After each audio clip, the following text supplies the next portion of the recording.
अंबाला में आज फिर किसान जीत गए। वो बात और है कि किसानों को गिरफ्तार किया गया, उन्हें जेल का मुंह देखना पड़ा। काफी हंगामा हुआ, बवाल हुआ, मगर अंत में वही हुआ जो महीनों से होता आया है। तुम गिरफ्तार करो, हम रिहा करने को मजबूर कर देंगे।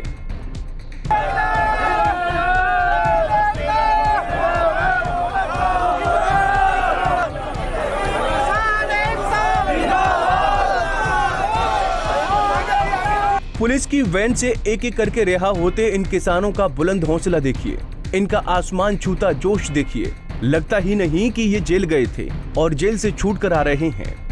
ये तीनों काले क्या तो वापस ले लो, या अपनी सरकार पूरी सुपड़ा साफ बीजेपी का, कहीं भी बीजेपी का नामो निशान मिटा देंगे। ये किसान है, मजदूर है, जो धरती पर काम करते हैं। ये एसी रूम में काम करने वाले नहीं है। जितना मर्जी तानाशाही कर लो, पर किसान दबने वाला नहीं है। आज किसान मजबूत है। सरकार तो कहती है कि आंदोलन में बस मुट्ठी भर किसान हैं, लेकिन अंबाला पुलिस प्रशासन को आज इस बात का एहसास जरूर हो गया होगा कि आंदोलन कितना मजबूत है और किसानों की एकता में कितनी ताकत है।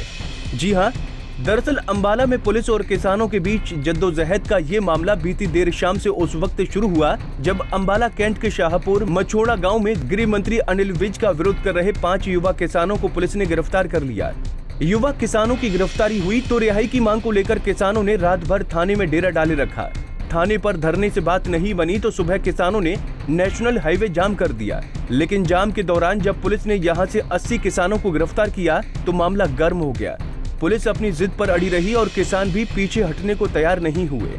लिहाजा नौबत यहां तक पहुंच गई कि देखते ही देखते हजारों किसानों ने एसपी ऑफिस को घेर लिया।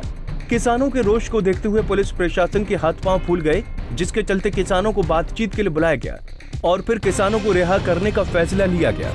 बड़ी शांति प्रिय साइड में खड़े हो गए, अनिल विज को काले झंडे दिखाए थे और मुर्दाबाद के नारे लगाए थे।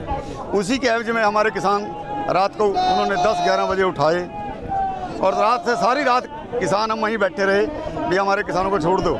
नहीं माने। सवेरे हमने रोड जाम करा तो रोड जाम करने के बाद हमें ज़बरदस्ती पुलिस ने खींच के, पगड़ियाँ भी उतर गई सबकी, नीचे कपड़े भी फट गए, बहुत आदमियों के कपड़े फट रहे हैं, इतने कपड़े फटे पड़े हैं, देख लो, किसी का कमीज फट गया, किसी का पजामा। तो ज़बरदस्ती बसों में ढूंस कर, पर हमने कोई परवाह नहीं समझी, जैसे मर्जी कर लो, हम अपनी किसानी के लिए लड़ते रहेंगे, मरते रहेंगे, पीछे हटने वाले नहीं। इस बिज्जू को तो असली बिज्जू बना के हटेंगे। पुलिस ने छोड़ा है, कोर्ट से जमानत मिली है? हमें कोई जमानत नहीं मिली, ना हमने जमानत लेनी थी। जमानत के नाम पर तो हमने लेनी ही नहीं जमानत, तो चाहे 10 दिन अंदर रख ले। ऐसे ही छोड़ा गया है, जैसे ले आए थे वैसे छोड़ दिया। हमने कहीं साइन नहीं कराया, कोई कुछ नहीं करा। तो ये हमारे साथी जमुनानगर से, कुरुक्षेत्र से और पंचकुला से, हिसार तक के हमारे साथी यहाँ आए हैं। जहाँ जहाँ से भी साथी आए उनका बहुत बहुत धन्यवाद भाई। इतनी जनसंख्या में यहाँ पे इकट्ठे हुए। अगर आज की रात राख लेना, फिर इनको दिखाते कल नज़ारा क्या होता है अंबाड़े में, पूरे हरियाणा में दिखाते कैसा नज़ारा होता है बीजेपी को। तो इसलिए भाई किसानों की इतनी बड़ी जीत हुई है तो मैं क्या कहूँ, शब्द नहीं है। इन किसानों के लिए भी शब्द नहीं है जो किसानों और प्रशासनिक अधिकारियों के बीच सहमति इस बात पर बनी कि किसानों की रिहाई तो होगी मगर मुकदमे नहीं होंगे, और हुआ भी वही। शाम के 5 बजते पुलिस की वैन किसानों के बीच आई और सभी किसानों को रिहा कर दिया गया। तस्वीरों में आप देख सकते हैं कि रिहाई के दौरान किसानों में खुशी की लहर दौड़ रही थी। उनका फूल मालाओं के साथ स्वागत किया गया। लेकिन इतना कुछ होने के बावजूद किसानों के हौसले बुलंद हैं और उनका दो टूक कहना है कि भाजपा सरकार को तीनों काले कानून भी वापस लेने होंगे और सत्ता की गद्दी से भी उतरना पड़ेगा। आज सवेरे से हम कह रहे थे इनका कोई कसूर नहीं है, इनको जल्दी छोड़ दो। उसके बाद हम किसानों ने रोड जाम किया। रोड जाम करने के हमारे साथ जबरदस्ती की, प्रशासन ने इतनी जबरदस्ती की, हमारे को गिरफ्तार किया, अरेस्ट किया।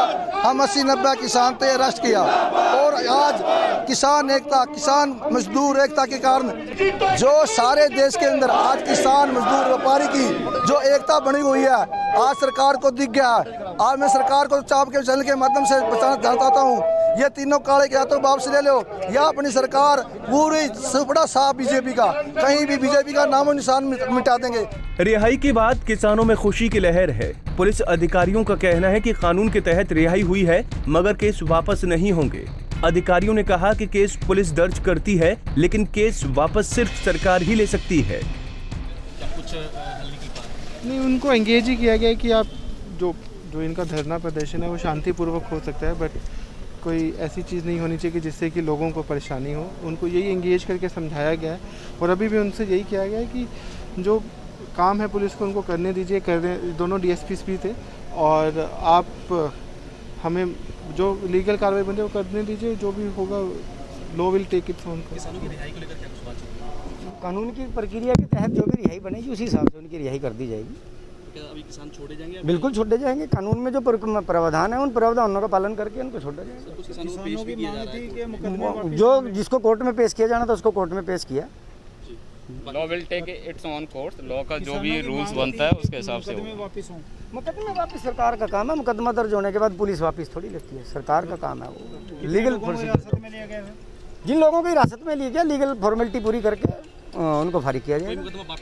मुकदमा वापस लेने का कोई पहले पकड़े गए थे, क्या उनको भी छोड़ा जा रहा है? भाई लीगल प्रोसीजर जो भी होगा उस हिसाब से। करीब 9 महीने से, यानी जब से किसानों का ये आंदोलन शुरू हुआ तब से आज तक न जाने कितने विरोध प्रदर्शन हुए, न जाने कितने नेताओं मंत्रियों का घेराव हुआ, न जाने कितनी गिरफ्तारियां हुई, न जाने कितनी रिहाई हुई, लेकिन फिर भी विरोध का आलम वही है। आज भी लगता है कि आंदोलन अभी अभी शुरू हुआ है, क्योंकि किसानों का हौसला तनिक भी कमजोर नहीं पड़ा है। अंबाला से अमन कपूर, पंजाब केसरी टीवी। हमसे जुड़े रहने के लिए हमारे YouTube चैनल को सब्सक्राइब करें और नई वीडियो की नोटिफिकेशन के लिए बेल आइकॉन को दबाएं। अगर आप ये वीडियो Facebook पर देख रहे हैं तो लाइक जरूर करें और ज्यादा से ज्यादा शेयर करें। धन्यवाद।